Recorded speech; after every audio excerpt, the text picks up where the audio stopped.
ఈ మధ్య కాలంలో జరుగుతున్న విమాన ప్రమాదాలు, రీసెంట్గా కజకిస్తాన్లో ఒక విమానం కూలిపోవడం, రష్యా మీద కొన్ని ఆరోపణలు రావడం, ఒక 38 మంది మరణించడం, ఆ తర్వాత దక్షిణ కొరియాలో 179 మంది దుర్మరణం పాలయ్యారు సార్. ల్యాండింగ్ గేర్ విఫలంతో ఈ ప్రమాదం జరిగింది.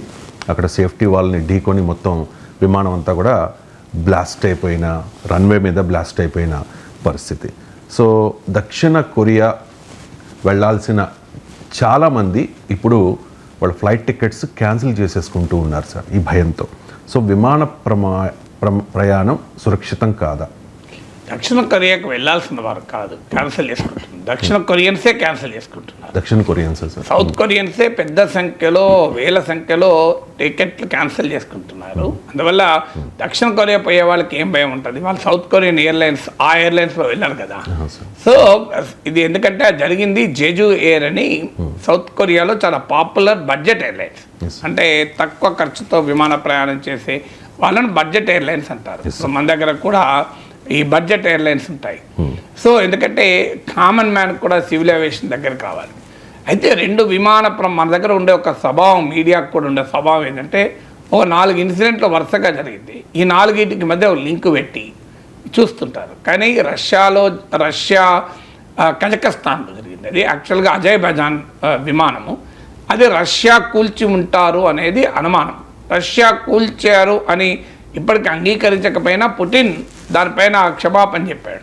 సో అందువల్ల అది ఉక్రెయిన్ బ్యాటిల్ ఫీల్డ్లో జరిగినటువంటి ఒక పొరపాటు కావచ్చు. అండ్ అంటే ఆ రష్యన్ యాంటీ డ్రోన్ అటాక్లో ఈ ప్యాసింజర్ ఎయిర్ విమానం దెబ్బతిన్నది.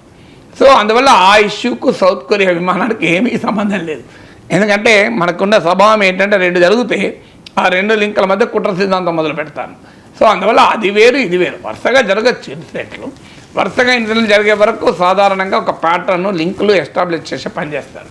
సౌత్ కొరియన్ ఎయిర్లైన్స్ ఏంటి అంటే, జరిగింది ఏంటి, ఇప్పటి వరకు ఉన్న సమాచారం ఏంటంటే, బర్డ్ యాక్టివిటీ ఉండడం వల్ల, బర్డ్ అటాక్ వల్ల విమానము ఈ ప్రమాదానికి గురైంది అని. ప్రమాదానికి గురై ఒక 180 degrees యూటర్న్ తీసుకున్నది. యూటర్న్ తీసుకొని సాధారణంగా రన్వే బిగినింగ్లో అది ల్యాండ్ కావాలి. 2.8 kilometers రన్వే బిగినింగ్లో, ఆ 2.8 kilometers ఉన్న బిగినింగ్లో కాకుండా మిడిల్లో వచ్చి ల్యాండ్ అయింది. మిడిల్లో వచ్చి ల్యాండ్ అయినా కూడా ప్రమాదం అంత ఉండేది కాదేమో, కానీ ఆ వీల్స్ ఓపెన్ కాలే, అంటే ల్యాండ్ కాలేకపోయింది. సో రన్వే పైన ల్యాండ్ కాలేక స్కిడ్ అయింది. ఇప్పుడు మీకు మనము బండి మీద పోతున్నాం, బండి ఏదైనా ప్రాబ్లం వస్తే వెంటనే కాలు కింద పెడతాం. కింద పెడితే మనకు బండి ఆగిపోతుంది, కానీ కాళ్ళు కింద పెట్టలేకపోయామనుకోండి, స్కిడ్ అవుతుంది కదా బండి. సో అలాగే విమానము ల్యాండ్ కాలేకపోవడం వల్ల, అది హ్యూమన్ ఎర్రరా మరి టెక్నికల్ ఎర్రరా తెలియదు, అది ల్యాండ్ కాకపోవడం వల్ల స్కిడ్ అయింది. స్కిడ్ అయ్యి ఎదురుగా 250 meters సమీపంలో కాంక్రీట్ స్ట్రక్చర్ ఉంది. సో ఆ కాంక్రీట్ స్ట్రక్చర్ను ఢీకొన్నది. అది అక్కడ లేకపోయినా కూడా ఇంత ప్రమాదం జరిగి ఉండకపోవచ్చు. దానికి ఢీకొని ఈ యాక్సిడెంట్ జరిగింది. ఇది 1997లో ఇలాంటి భయంకరమైన ప్రమాదం, విమాన ప్రమాదం సౌత్ కొరియాలో జరిగింది. ఆ తర్వాత మళ్ళీ 27 ఏళ్లకు ఇంత భారీ ప్రమాదం జరిగింది. వాస్తవంగా సౌత్ కొరియాలో 1997 విమాన ప్రమాదం తర్వాత వాళ్ళు చాలా కరెక్టివ్ స్టెప్ తీసుకున్నారు. South Korean Airlines are known for safety. ప్రపంచంలో కొంత సేఫ్టీ ఉన్నటువంటి చరిత్ర ఉన్నటువంటి సౌత్ కొరియాలో ఇది జరిగింది. ఎందుకు జరిగింది అన్నప్పుడు, ఇందులో ఒకటి ఇది యాక్సిడెంట్, అంటే బర్డ్ అటాక్ వల్ల జరగడం, అయినా కూడా ఆ కాంక్రీట్ స్ట్రక్చర్ అక్కడ ఎందుకు ఉంది అనేది క్వశ్చన్ ఒకటి.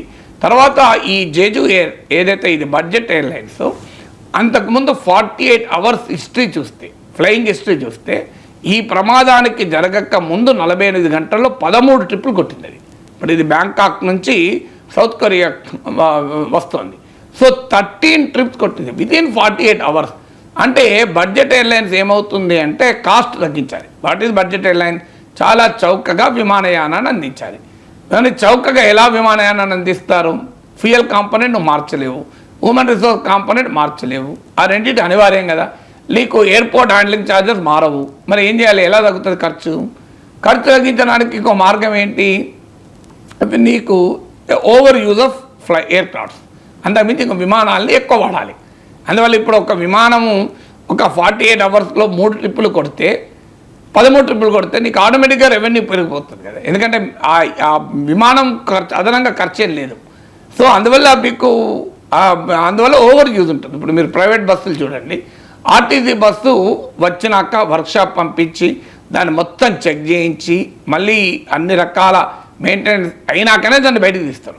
అదే ప్రైవేట్ బస్సులో యాక్సిడెంట్లు ఎందుకు జరుగుతాయి ఆర్టీసీతో పోలిస్తే ఎక్కువ?